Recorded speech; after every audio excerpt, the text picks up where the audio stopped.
Scattering of light, light scatter हो गई, फैल गई चारों तरफ। पढ़ा था हमने प्रीवियस क्लास में कि मीन्स यदि किसी आप जंगल में जाओ और सुबह सुबह जब सन को आप देखोगे, क्योंकि यहाँ पे बहुत सारी मॉइस्चर होती है, मॉइस्चर की वजह से सन की लाइट ऐसे स्कैटरिंग हो जाती है, फैल जाती है। This is called scattering of light. बहुत बार आपने देखा होगा जो बादल होते हैं इनसे भी लाइट ना स्कैटर होती है। स्पेशली ये फिनोमेना आप कब देख सकते हो, जब आप ना सुबह सुबह या इवनिंग में जब सनसेट होता है या सनराइज़ होता है तो आसमान पूरा लाल हो जाता है। तो ऐसे कैसे हो जाए कि आसमान छुपते समय जो लाल हो जाता है, दिन में हमें ब्लू दिखता है, ऐसा कैसे होता है? तो ये तीनों चीज़ें क्यों हो रही होती हैं, इनके पीछे क्या फिनोमेना होता है? Phenomena is scattering of life. पर ऐसा हो कैसे रहा होता है, कभी हमको आसमान या बादल ऐसे दिखते हैं ब्लूइश, और कभी रेडिश या पिंकिश, अलग अलग कलर के होते हैं, येलोइश मिक्स होके, ऐसा क्यों हो रहा होता है? इसको समझने के लिए एक एक्सपेरिमेंट करते हैं। और ये एक्सपेरिमेंट वही एक्सपेरिमेंट है जो हमने क्लास 10th में या अपने शायद 9th में एक एक्सपेरिमेंट किया था, टू अंडरस्टैंड कि what is a solution, what is colloid and what is suspension. और उसमें हमने क्या किया था, 3 ग्लास लिए थे। एक ग्लास में हमने सोल्यूशन डाला, एक में हमने कोलाइडल बनाया, एक में हमने सस्पेंशन बनाया, और हमने यहाँ पे क्या रखी, टॉर्च रखी, और टॉर्च को हमने ऑन किया। जब ऑन किया तो आपने क्या देखा, पहले वाले केस में जो सोल्यूशन है उसमें आपको लाइट दिखी नहीं, बिल्कुल कोई फ़र्क नहीं, मालूम ही नहीं चला कि यहाँ से लाइट पास हो रही है, right, light is not visible we can say. Whereas colloidal के अंदर आपने देखा कि लाइट विजिबल है, आपको ये दिख रही है, देखो ये जाती हुई, इससे पास होती हुई दिख रही है। वेरस सस्पेंशन के अंदर भी आपको लाइट काफ़ी क्लियरली विजिबल हुई। तो आप कैसे डिफरेंस पता लगाया था कि सोल्यूशन में कभी भी आपको कोई भी चीज़ घुल गई है, 2 चीज़ों का सोल्यूशन है, तो आपको लाइट नहीं दिखेगी, बिल्कुल इतना अच्छा सोल्यूशन, एक दूसरे में चीज़ें इतने अच्छे से घुली हुई हैं कि आप उनको देख ही नहीं सकते लाइट से। वेयर एज इन कोलाइडल कि वो चीज़ें एक दूसरे से घुली हुई हैं, बट स्टिल आप उनको सेपरेट नहीं कर सकते, but still you can see कि लाइट दिख रही है आपको। उन पर जब पड़ेगी लाइट तो आपको मालूम चलेगा यहाँ बहुत सारे एटम्स हैं, पर किसके हैं नहीं मालूम चलेंगे। Whereas in suspension you will able to see some particles, यहाँ कुछ दिख रहे हैं। जैसे सोल्यूशन के केस में मैंने वाटर इज़ अ सोल्यूशन, बहुत सारी चीज़ों का मिक्सचर होता है। मिल्क इज कोलाइडल, दूध होता है, उसमें से आप पानी और बहुत सारी चीज़ों का मिक्सचर है, पर आप सेपरेट नहीं कर सकते, राइट, आपको एकदम अलग अलग चीज़ें नहीं दिखेंगी, इसको बोलते हैं कोलाइडल। सस्पेंशन क्या होता है कि आटा मिला हुआ हो पानी के अंदर, तो जब लाइट जाएगी तो उसमें आपको ना आटे के, जब लाइट पड़ेगी आटे के पार्टिकल्स पर वो विजिबल होंगे। ये तो मैंने बड़े करके आपको दिखा दिए, black black dot dot, otherwise वो वाइट वाइट वाइट के ऊपर दिखेंगे आपको, ठीक है, okay. So this particle can easily scatter a beam of white light. तो हमने क्या देखा कि कोलाइडल हो, पार्टिकल कितने भी छोटे हों, या पार्टिकल ऐसे हों जैसे आटे के पार्टिकल जो होते हैं पानी में मिक्स हुए, आप उनको देख सकते हैं, नेकेड आइट से भी दिखते हैं जब लाइट पड़ती है। तो वो क्यों दिखे, क्योंकि they are able to scatter the beam of light. उन्होंने इतने छोटे होते हैं कि वो लाइट की बीम को स्कैटर कर दे, चारों तरफ फैला देते हैं। अब स्कैटरिंग और लाइट को समझने का मतलब ऐसे समझें कि यदि इंसिडेंट रे, यदि ये स्ट्रेट लाइन्स, यदि जो ब्लैक वाली है ये एक रे ऑफ लाइट आ रही है, जब वो रे ऑफ लाइट इसके ऊपर किसी भी पार्टिकल के ऊपर पड़ती है, वो कितना भी छोटा हो, तो क्या होता है, वो लाइट चारों तरफ इसके स्कैटर हो जाती है। मतलब क्या हुआ, एकदम स्कैटर मतलब कांच के पीस को ऐसे ज़मीन पे गिराओ तो छोटे छोटे पीसेज में टूट जाता है, स्कैटर्ड पीसेज में हो गया, right, n number of pieces हो गए। ऐसी जो लाइट की जो इंसिडेंट लाइट होती है, क्योंकि वो वाइट लाइट होती है और जो पार्टिकल से टकराती है तो उसकी लाइट अलग अलग पार्ट्स में स्कैटर्ड हो जाती है, डिस्ट्रीब्यूट हो जाती है।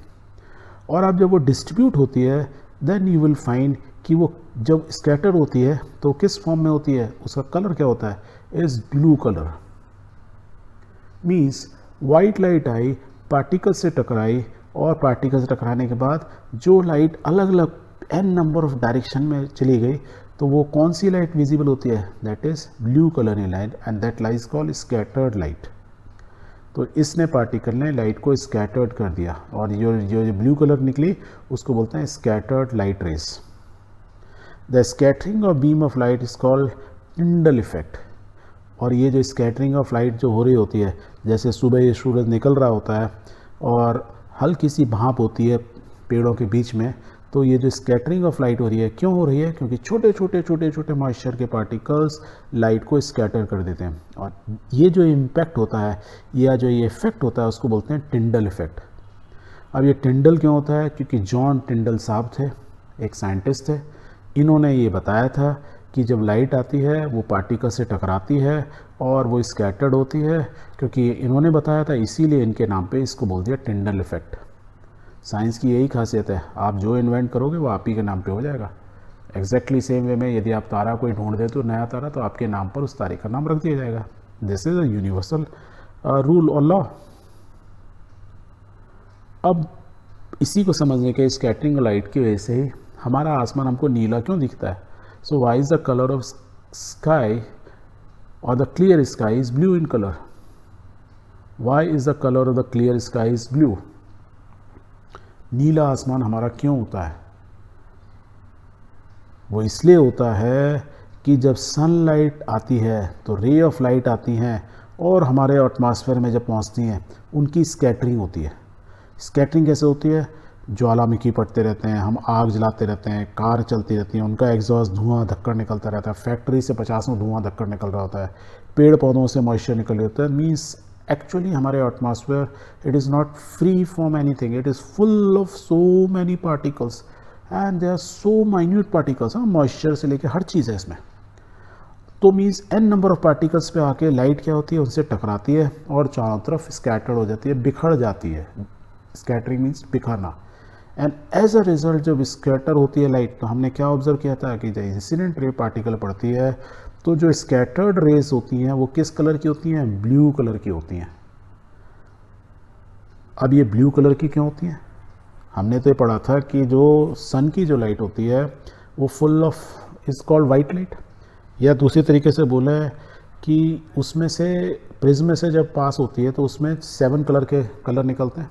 रेनबो तभी तो बनती है बारिश के टाइम में, तो उसमें वायलेट भी होता है, Indigo, blue, green, yellow, orange and red, इतने तरह के कलर होते हैं। तो ये खाली ब्लू ही क्यों दिख रहा है हमको? लाइट स्कैटर्ड हुई तो स्कैटर्ड जो लाइट हुई, स्कैटरिंग होने के बाद, जो फैलने के बाद जो लाइट दिखी वो हमको ब्लू क्यों दिखी? स्कैटरिंग तो समझ में आ गया कि लाइट टकराई और अलग अलग में बहुत सारे उसमें डिवाइड हो गई, स्कैटर तो हो गई, पर स्कैटर्ड लाइट ब्लू क्यों है ये जानना बहुत ज़रूरी है। ठीक है, तो आपको एक चीज़ याद होगी, हमने ये पढ़ा था कि रेड लाइट जो होती है उसकी वेवलेंथ सबसे ज़्यादा होती है, या अभी हमने थोड़ी देर पहले पढ़ा था कि प्रिज्म के अंदर से जो रेड लाइट होती है वो सबसे कम बैंड होती है और ब्लू लाइट जो होती है सबसे ज़्यादा बैंड होती है। दैट मीन्स इंसिडेंट रे जब इससे टकराई तो क्योंकि वेवलेंथ आर की ज़्यादा थी तो वो तो सीधी निकल गई, सबसे ज़्यादा बैंड क्या होगी? Blue light. वायलेट, इंडिगो करीब करीब आपको दिखता नहीं है, तो इसलिए ब्लू ज़्यादा विजिबल होता है। तो ब्लू लाइट ज़्यादा बैंड हुई, और ज़्यादा बैंड हुई तो जो चारों तरफ बैंड होके जो लाइट निकलेगी वो कौन सी लाइट होगी? Blue light. As a result white light की जो स्कैटरिंग के बाद जो रेज निकलती हैं वो ब्लू कलर की ज़्यादा होती है। The red light has a wavelength about 1.8 times greater than the blue light. क्योंकि उसकी वेवलेंथ ज़्यादा होती है तो टकराने से पहले ही पार हो जाती है, निकल जाती है, जबकि ब्लू की जो वेवलेंथ होती है छोटी होती है तो वो ज़्यादा बैंड हो जाती है। एज अ रिजल्ट हमको सिर्फ ब्लू ही ब्लू दिखता है। Thus, when sunlight passes through the atmosphere, the fine particles in air scattered blue color। तो चारों तरफ क्या होता है? ब्लू ब्लू ब्लू ज़्यादा दिखता है। तो वाइट लाइट का जो रेड है वो तो स्कैटर हुआ ही नहीं, वो तो सीधा अपना चला गया। तो चारों तरफ क्या हो गया? ब्लू कलर हो गया। शॉर्टर वेवलेंथ की वेव है, the more stronger than red. और एज अ रिजल्ट जब ज़्यादा स्कैटरिंग ब्लू ही ब्लू हो गया तो चारों तरफ आसमान क्या हो जाता है? हमको नीला दिखने लगता है, light this colour. This is the reason कि हमारा जो स्काई है, आप अपना यूनिवर्स में कहीं भी चले जाओ, दूर से जब अर्थ को देखोगे, स्पेस से जब अर्थ को देखोगे, you will see it is blue in colour, because sunlight is scattered by small small particles. And why sunlight scatter more blue colour? Because shorter wavelength होती हैं, वो ज़्यादा बैंड हो जाती हैं अक्रॉस दिस पार्टिकल। ठीक है, the scattered blue light enters our eye, और यही ब्लू लाइट हमारी आंखों में पहुंचती है, और हमारी आंखों में वही दिखेगा जो लाइट आई, रेड तो पहुंची नहीं। Otherwise the sky would have look dark. यदि ये स्कैटर्ड नहीं होती, ये पार्टिकल ने रोक लिया होता, तो क्या होता है, लाइट जिससे टकरा के वापस चली गई होती, वापस चली गई तो नीचे लाइट आती नहीं, तो हमको क्या दिखता है, स्काई ब्लैक। इसलिए आप यदि स्पेस को देखेंगे वो आपको कैसा दिखता है, ब्लैक दिखता है, क्योंकि वहाँ वो पार्टिकल्स ही नहीं है जो लाइट को स्कैटर्ड कर सके। यदि वो स्कैटर्ड कर पाते तो भी हमको क्या अपना पूरा यूनिवर्स स्पेस कैसा दिखता, most probably in blue in colour. Clear हो गया। तो due to scattering of light the colour of clear sky is blue in colour. And red light के भी कुछ फ़ायदे हैं, क्योंकि उसकी वेवलेंथ जो होती है बहुत ज़्यादा होती है, 1.8 टाइम्स द ब्लू लाइट। इसलिए जब फॉग होता है तो फॉग में क्या होता है, जो आपकी जो कार की लाइट होगी तो वाइटिश कलर की, येलोइश होती है मान के चलो, तो वो येलोइश लाइट जो होगी उसकी रेड लाइट से कम है वेवलेंथ, तो वो क्या होगा, वो देखो वाई है और आर है, मीन्स इसकी वेवलेंथ कम है। दैट मीन्स वो वेवलेंथ क्या होगी, वो भी स्कैटर कंपेरेटिवली, रेड लाइट तो उसकी स्कैटरिंग नहीं होगी, मतलब वो फैलेगी नहीं। येलो लाइट उससे थोड़ा ज़्यादा फैल जाएगी, ब्लू लाइट होगी तो बिल्कुल ही फैलेगी। मतलब ब्लू लाइट अपनी कार में लगा लो, आप देखोगे दूर से पूछोगे लाइट दिख रही है, बोलेगा नहीं दिख रही है। क्यों? क्योंकि वो थोड़ी दूर में ही स्कैटर्ड होगी, चारों तरफ फैल गई। वेयरएज क्योंकि इसकी रेड लाइट की वेवलेंथ ज़्यादा होती है, इसलिए आपको दूर से भी आप गाड़ी को देख सकते हो, इसलिए हमने रेड लाइट लगाई जाती है कार में, ठीक है, क्योंकि वेवलेंथ है तो काफ़ी दूर से दिख जाएगी आपको ना। एक और फिनोमिना होता है, हमने स्कैटरिंग लाइट में क्या सीख रहे थे कि सुबह और शाम, सनसेट और सनराइज, उसका कलर ऐसा बिल्कुल रेडिश क्यों होता है, क्यों लाल हो जाता है। इसके लिए ना एक एक्टिविटी करते हैं। The activity is like this, कि आपने एक लेंस लिया, एक सोर्स लिया, source means source of light, bulb हो सकता है, कुछ भी हो सकता है, जो लाइट का सोर्स है। ये एक लेंस लिया, लेंस नंबर 1, एक पानी का एक बीकर लिया, ग्लास का बना हुआ बीकर है, जिसमें 2 लीटर आपने वाटर डाला, ठीक है, एक बीकर जिसमें आपने 2 लीटर वाटर डाल दिया। फिर एक ये कार्डबोर्ड लिया जिसमें बीच में एक होल है। उसके बाद हमने एक और कॉन्वेक्स लेंस रखा, दैट इज़ लेंस 2, और इन द एंड हमने एक स्क्रीन रखा जिस पे हमारी क्या होगी, इमेज प्रोड्यूस होगी। अब ऐसा क्यों हुआ, क्योंकि सोर्स जो हमारा फोकस पे रखा हुआ है, suppose there is a bulb, उससे जो रेज निकलेंगी जब वो भी लेंस पे पड़ेंगी, क्योंकि ये फोकस पे है तो उसके जो रेज बाहर आएंगी वो क्या होंगी, parallel to the principal axis, parallel हो गई। यहाँ हमने होल करने का पर्पज़ यही था कि जो अनवांटेड हैं वो तो रुक गए, और जो हमको रिक्वायर्ड नंबर ऑफ रेज चाहिए उतनी इसमें से पैरेलल निकली, वो आके कहाँ स्ट्राइक की, इस लेंस पर, क्योंकि ये parallel to the principal axis है तो कन्वर्स क्या होंगी, फोकस पर, और फोकस पे भी हमने एक ना स्क्रीन रखा है जिस पे हमारी इमेज बन गई। तो ये पहला हमारा एक्सपेरिमेंट सेटअप रेडी हो गया। अब हमने क्या किया, इस बीकर जिसमें हमने 2 लीटर वाटर लिया है उसमें हमने 2 चीज़ें ऐड की, 200 ग्राम ऑफ सोडियम थायोसल्फेट, उसको हाइपो बोलते हैं, ये आपकी लैब में मिल जाएगा, उसको मिला दिया सोल्यूशन फॉर्म में, and approx 2 ml of concentrated sulphuric acid H2SO4 इसमें डाल दिया। सो सोडियम थायोसल्फेट, इसमें भी सल्फ़र है, सल्फ्रिक एसिड के अंदर भी सल्फ़र है, दोनों को डाला। 2-3 मिनट तक आपने इसमें वेट किया। आप देखोगे 2-3 मिनट बाद क्या होगा, धीरे धीरे the particle of the sulphur, जो कि बहुत ही छोटे छोटे हैं, वो इसमें प्रेसिपिटेट होना शुरू किए, मतलब जनरेट होना स्टार्ट हुए, सेपरेट होना स्टार्ट हुए, थायोसल्फेट से और सल्फ्रिक एसिड से अलग अलग बहुत सारे सल्फ़र पार्टिकल्स जनरेट होने से हुए। क्योंकि ये सोर्स ऑफ लाइट से हमारी लाइट रेज आ ही रही हैं, अब वो इतने सारे पार्टिकल्स जब जनरेट हुए तो आपने क्या मालूम है, आपको मालूम ही है कि डिस्पर्शन ऑफ लाइट होगा, या बोलेंगे sorry that is called scattering of light. Scattering टकराएगी तो क्या होगा, स्कैटरिंग होगा। आप देखोगे ये जो आपका जो ग्लास है या बीकर है, वो उसमें से ना नीली नीली लाइट आपको बढ़ती हुई जाएगी, एकदम नीला, उसका और कलर नीला और डार्क नीला हो जाएगा, नीली लाइट निकलने लगेगी इससे। आपको लगेगा हो क्या रहा है, हो कुछ नहीं रहा है। जो हमारा सोर्स है जिससे एक वाइट लाइट निकल रही है, वो जो वाइट लाइट आ रही है जब इसमें स्ट्राइक कर रही है, पार्टिकल्स पे स्ट्राइक कर रही है, तो स्कैटरिंग ऑफ लाइट हो रहा है। और स्कैटरिंग ऑफ लाइट की वजह से जो हमको क्या मालूम था, जब भी वाइट लाइट स्ट्राइक करती है पार्टिकल में, तो वो क्या होती है, जो लाइट मैक्सिमम स्कैटर्ड होती है वो कौन सी लाइट होती है, blue in colour. As a result, क्योंकि नंबर ऑफ पार्टिकल्स बढ़ते जा रहे हैं, इसलिए यहाँ पे हमको ब्लूइश लाइट बढ़ती हुई जा रही है।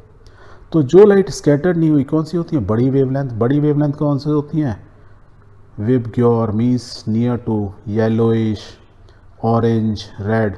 तो आप देखोगे शुरू में आपको जो इमेज बनेगी वो कुछ येलोइश होगी, धीरे से उसका कलर चेंज होता जाएगा, ऑरेंजिश हो जाएगी, और in the end you will say crimson red, जैसा ये एकदम आपको यहाँ दिख रहा है राइट साइड टॉप में सनसेट के टाइम में। तो एज अ रिज़ल्ट हमारा डे टू डे लाइफ में जहाँ पे स्कैटरिंग हो रही होती है तो आसमान तो हमें नीला दिखता है इसकी वजह से, और सनसेट और सनराइज़ हमको रेडिश या पिंकिश या क्रिम्सन रेड ऐसा दिखता है। इसको आप थोड़ा ध्यान से समझें तो ऐसे समझ सकते हैं कि ऑब्जर्वर यहाँ खड़ा हुआ है, हॉरिजन ये हमारा है, एक्चुअल में सन क्या है यहाँ पे है, नहीं ये यहाँ नहीं है, वो पहले ही छुप चुका है, वो नीचे है। जब वो नीचे है, ये सनराइज़ हो रहा है तो पहले नीचे है, तो लाइट ऐसे बैंड होके आ रही है। तो मैक्सिमम बैंडिंग ऑफ लाइट किसकी होती है, किसकी होगी, इस ब्लू की। तो ब्लू लाइट बैंड होगी तो यहीं रह गई, जो हमारी आइज तक पहुंचेगी कौन सी पहुंचेगी, रेडिश। तो वो इसलिए हमको वो डिस्पर्शन ऑफ लाइट होता है, इसकी वजह से डिस्पर्शन की वजह से हमको ये रेडिश दिखता है। और स्कैटरिंग ऑफ लाइट की वजह से जब ये सन हमारे जो सन रेज आ रही हैं तो रेडिश तो हमारा इनिशियली पहुंच गया, डिस्पर्शन हो गया। और स्कैटरिंग क्या होता है, जब ये जैसे ही ऊपर आ जाता है तो उस समय स्कैटरिंग का फिनोमिना ज़्यादा हो जाता है, इसलिए हमको जो स्काई है वो ब्लूइश दिखने लगता है। तो scattering of light when sun is above और अबव अवर हेड, तो वहाँ स्कैटरिंग ऑफ लाइट ज़्यादा होती है, इसलिए हमको ज़्यादा ब्लू दिखता है। और जैसे जैसे बिल्कुल ही सिर पे आ जाता है तो हमको एकदम स्काई है थोड़ा वाइटिश सा दिखने लगता है, क्योंकि यहाँ पे number of distance come travel करना पड़ रहा है उसको, एंड नंबर ऑफ पार्टिकल्स कम हो गए तो स्कैटरिंग ऑफ लाइट कम होगी। तो आप जब देखोगे दोपहर के टाइम में आपको आसमान उतना नीला नहीं लगेगा comparatively in between sunset and when the sun is at your head. तो इन बिटवीन आपको ज़्यादा ब्लूइश लगेगा, यहाँ पे कम ब्लूइश लगेगा, और यहाँ पे रेडिश ज़्यादा लगेगा ड्यू टू यहाँ phenomena is dispersion, bending of light हो रही है उसकी वजह से। क्लियर हो गया।